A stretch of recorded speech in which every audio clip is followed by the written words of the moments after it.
이번 노벨 문학상을 계기로 인문학의 위대함을 오늘 얘기해 보고 싶어요. 나는 가끔 철학 얘기를 하고 신학 얘기도 하고 뭐 그래 인간에 관한 이야기도 하고 이런 얘기를 하잖아요.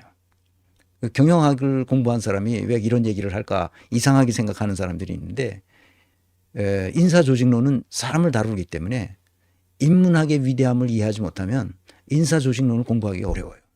그래서 나는 인문학은 모든 학문의 토대가 돼요. 경영학도 인문학의 토대를 두고 있어야 됩니다.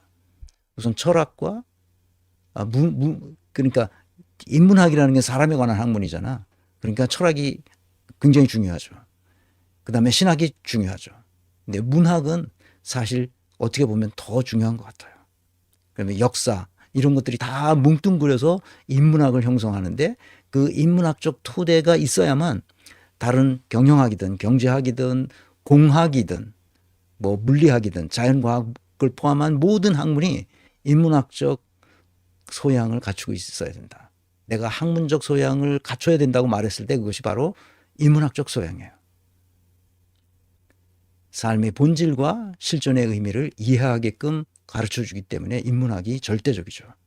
이것이 없으면 그 사람의 영혼이 사라지는 거예요. 그래서 인간 정신의 고양과 사회의 발전에 결정적인 역할을 하는 것이 인문학이다. 인문학이 사라졌어요. 우리나라에서. 그래서 인사조직론을 가르칠 때 자꾸 사람을 어떻게 하면 부려먹을까를 생각한다고. 부려먹는 것보다 더 중요한 것은 인간이 무엇인지를 이해해야 돼요. 그래서 인문학은 인간의 정신을 고양시켜주고 그것이 곧 사회를 발전시키는데 초석이 된다는 거죠.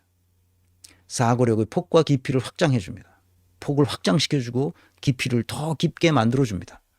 그래서 단순한 프로그램적 사고에서 시스템적 사고와 조직론적 사고로 발전하게끔 해주죠. 그것은 가장 고등한 정신 능력이라고 했습니다. 인문학이 공감 능력을 배양합니다. 이것은 인류 보편적인 인간이면 누구나 가지고 있는 보편적인 감정이 있죠. 그 감정은 국가와 민족을 초월한 경험을 공유할 수 있게 합니다.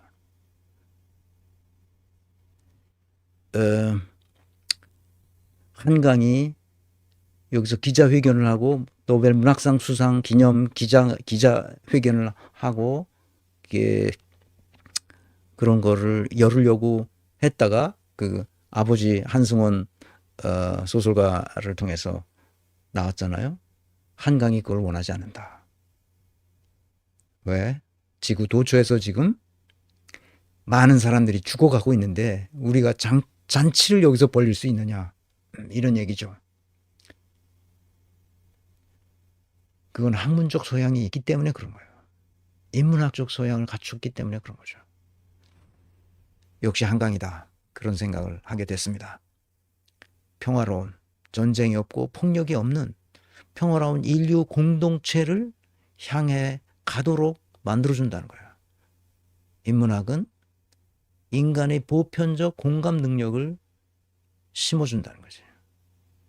그래서 문학이 중요한 것 같습니다. 역사와 시대에 대한 의무감을 갖게 해줍니다. 역사적 과거에 대한 기억, 성찰, 반성을 통해 새로운 문명을 창조해 나갑니다. 역사를 모르면 우리가 어디에 살고 있는지 알 수 없죠. 그리고 어디로 가야 하는지도 알 수 없죠. 100년 전 버지니아 울프나 지금 한강이나 제가 보기에는 위대한 인물은 한결같이 역사 의식과 시대 정신에 가지고 있다는 겁니다. 이게 없으면 우리 사회가 어떻게 변화되어야 되는지에 대한 감각을 잃어버리죠. 방향을 잃어버립니다. 그것이 문제죠. 또 한 가지. 사람들은 이것을 잊어버리는데 현실적 실용성에 대한 재평가를 하게 됩니다. 그것이 바로 이 5가지가 내가 생각하는 인문학의 위대함이라고 봅니다. 현실적 실용성에 대한 재평가. 지금은 손익의 관점에서만 모든 것을 생각하게 합니다.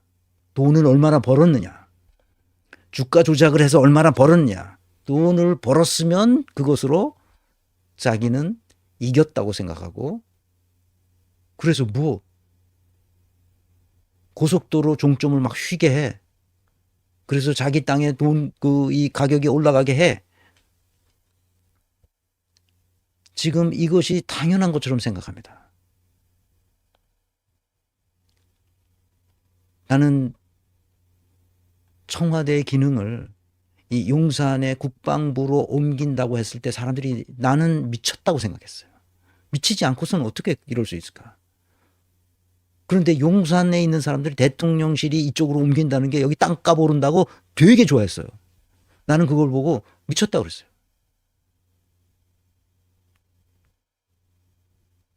세상의 모든 것을 손익의 관점에서 바라보면 안 된다는 것을 인문학은 가르쳐 줍니다.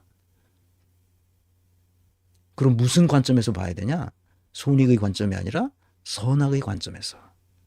인류 공통적 공감을 가지고 세상을 바라보는 관점에서 해야 됩니다. 옳고 그름의 관점에서 세상을 바라볼 수 있게 만들어줘야 됩니다. 그것이 뭐냐? 자본주의가 가지고 있는 이 폐해를 극복하게 해준다는 거예요. 인문학만이 그것을 할 수 있어요. 대학에 있는 교수들이 돈 하면서 어떻게 하면 프로젝트를 하나 더 맡아가지고 어떻게 하면 그것으로 돈을 빨아들이고 돈을 벌게 할까, 그런 생각을 한단 말이죠. 그럼 교수를 왜 해? 나가서 사업을 하지. 인문학적 소양이 없으면 그렇게 됩니다. 이 모든 것은 결국 인간의 존엄성에 해당됩니다. 인간의 존엄성. 이 인간의 존엄성을 향하여 인문학은 달려가고 있습니다. 우리가 인문학의 배 위에 타지 않으면 다 바다에 빠져 죽는 거야. 인문학이라는 배 위에 타야만 인간이 인간으로서 자기 영혼을 보존할 수가 있게 된다는 거예요. 그래서 광주와 5.18에 대한 기억을 나는 3번 가지고 있습니다. 한 번은 내가 2013년 협동조합을 할 때 조합원 모집을 위해서 김대중 컨벤션 센터에 가서 조합원 모집하고, 그때 다른 사람들하고 다 같이 갔기 때문에 그 사람들이 가서 주로 얘기하고, 나는 뭐 경영 담당이니까 별 얘기한 건 없고 한번 가봤어요. 내가 내 생애 처음으로 광주를 갔어요. 그 전에는 간 적이 없습니다. 그러다가 2015년에 광주일보가 저를 초청했어요.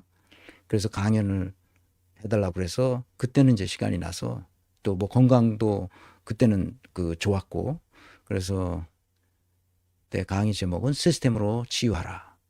라마다 플라자 광주 호텔이 있습니다.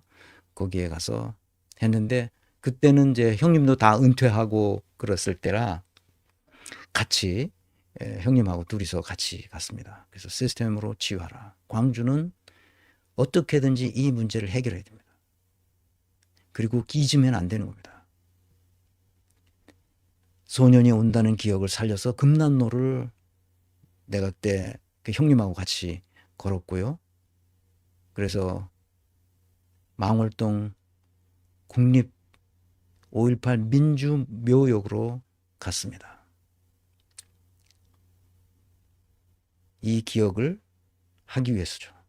소년이 온다는 책에서 나왔던 바로 그 기억들.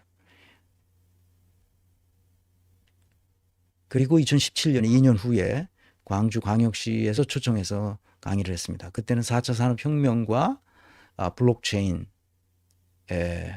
인사조직, 이런 주제로 강의했습니다. 그때 이제 그때 했던 책이 나왔을 때였을 것 같습니다. 그래서 그와 관련돼서 그러니까 4차 산업혁명과 제조업의 귀환이라는 그 책이 나왔을 때라서 그때 3번째 갔죠. 뭐 이번 3번의 기억밖에 없습니다. 오히려 나는 광주보다는 목포를 많이 갔어요. 목포에는 조선소가 있거든. 이 거제도처럼 이 거대한 조선소가 아니라 중소조선소들이 목포에도 꽤 있습니다. 그래서 거기서 와서 컨설팅, 자문, 교육 이런 거 해달라 그래서 목포에는 여러 번 갔었죠. 근데 광주에는 딱 3번 가고 아직 못 갔습니다. 기억해야 됩니다. 독재자들이 자신의 권력을 쟁취하기 위해서 무슨 짓을 어떻게 벌였는지를 기억해야 됩니다. 제가 지난 시간에